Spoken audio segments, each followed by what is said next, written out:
അക്കൂസ് കിച്ചണിലേക്ക് എല്ലാവർക്കും സ്വാഗതം. ഇന്ന് ഞാൻ ഉണ്ടാക്കാൻ പോകുന്നത് ഹെൽത്തി ആയിട്ടുള്ള സാലഡാണ്. മുളപ്പിച്ച ചെറുപയറും കടലയും കൊണ്ടുള്ള സാലഡ്. ഈ സാലഡ് ഉണ്ടാക്കാൻ ഞാൻ എടുത്തിരിക്കുന്ന ഇൻഗ്രീഡിയൻസ് എന്തൊക്കെയാണെന്ന് കാണാം. ഒരു ചെറിയ കപ്പ് ചെറുപയറും 1/4 കപ്പ് കടലയും വെള്ളത്തിലിട്ട് മുളപ്പിച്ചെടുത്തതാണിത്. 1 കപ്പ് കുക്കുംബർ തൊലി കളഞ്ഞ് ഇതുപോലെ ചെറിയ പീസായി കട്ട് ചെയ്തെടുത്തിട്ടുണ്ട്. ഒരു വലിയ പുളിനാരങ്ങൻ്റെ പകുതി പിഴിഞ്ഞെടുത്തിട്ടുണ്ട്. ഒരു ചെറിയ സവാള ചെറുതായി കട്ട് ചെയ്തെടുത്തിട്ടുണ്ട്. പിന്നെ ഒരു വലിയ തക്കാളിയും കട്ട് ചെയ്തെടുക്കുക. 2 പച്ചമുളക് വട്ടത്തിൽ അരിഞ്ഞിട്ടുണ്ട്. പിന്നെ ഒരു ചെറിയ ക്യാരറ്റ് ഗ്രേറ്റ് ചെയ്തെടുക്കുക. കുറച്ച് മല്ലിയിലയും ഉപ്പും കൂടി വേണം. ഇനി ഇതൊന്ന് വേവിച്ചെടുക്കണം. ഒരുപാട് സമയമൊന്നും വേവിക്കാൻ പാടില്ല. 2-3 മിനിറ്റ് മാത്രം വേവിച്ചെടുത്താൽ മതിയാകും. ഇത് ഞാനൊരു പാത്രത്തിലേക്ക് ഇട്ട് കൊടുക്കുന്നുണ്ട്. ഈ പയറിൻ്റെ സെയിം ലെവലിൽ തന്നെ വെള്ളം ഒഴിച്ചു കൊടുക്കണം. എന്നിട്ട് മീഡിയം ഫ്ലെയിമിൽ വെച്ച് ഈ വെള്ളം വറ്റി വരുന്നത് വരെ വേവിക്കുക. ഇപ്പോൾ ഈ വെള്ളം നന്നായി തിളച്ച് വന്നിട്ടുണ്ട്. ഇടയ്ക്കിടയ്ക്ക് ഇതൊന്ന് ഇളക്കി കൊടുക്കണം. ഇതിനകത്ത് വെള്ളം വറ്റി കരിഞ്ഞു പോവാതെ നോക്കുകയും വേണം. 2-3 മിനിറ്റിനുള്ളിൽ തന്നെ ഇതിനകത്തുള്ള വെള്ളം വറ്റി വരും. ഇപ്പോൾ ഇതിനകത്തുള്ള വെള്ളമൊക്കെ ഒന്ന് വറ്റി വന്നിട്ടുണ്ട്.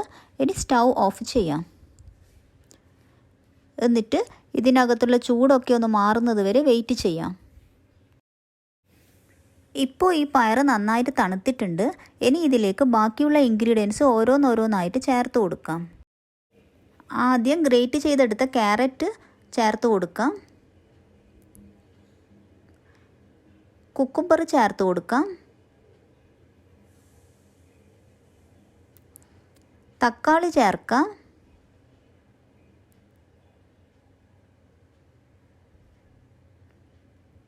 പിന്നെ സവാള ചേർക്കാം.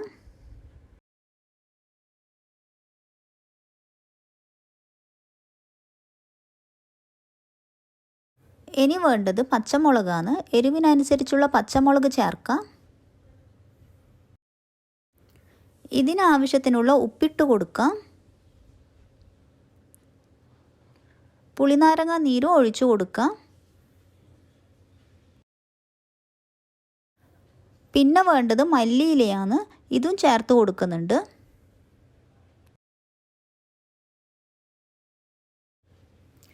എന്നിട്ട് എല്ലാം കൂടി ഒന്ന് നന്നായിട്ട് മിക്സ് ചെയ്ത് എടുക്കുക.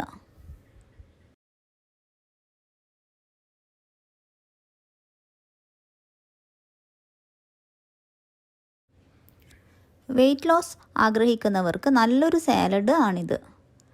രാവിലെ ഒരു 11 മണിക്ക് ഇല്ലെങ്കിൽ വൈകുന്നേരങ്ങളിലോ ഏതെങ്കിലും ഒരു നേരത്ത് ഈ സാലഡ് കഴിക്കാവുന്നതാണ്.